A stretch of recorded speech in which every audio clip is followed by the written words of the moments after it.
خليني اقول لك حرفيا ان انا بعتبر ان تريزيجيه هو نجم المنتخب من فتره بعيده جدا، وكان سبب في وصولنا لكاس العالم وحاجات تانية كتير. لكن النهارده الهدف بتاعه ده كان هدف غير.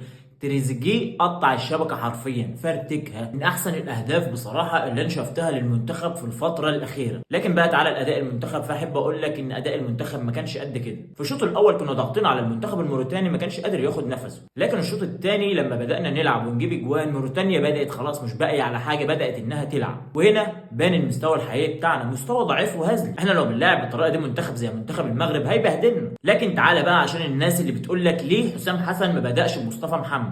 اولا حسام حسن بدا بالثلاثي عمر مرموش وتريزيجيه وصلاح، الثلاثه لعيبه مهاريه ولاعيبه سريعه وبتعرف تجيب اجوان كويس. لكن مصطفى محمد لاعب صندوق فقط لا غير، مش هيعرف ينزل يستلم زي الثلاثه اللي في الخط الامامي ويخش ويراوغ ويباصي ويعمل اسيستات، على الرغم من ان هو افضل مهاجم في مصر حاليا. لكن حسام حسن بدا بدايه صح، لان موريتانيا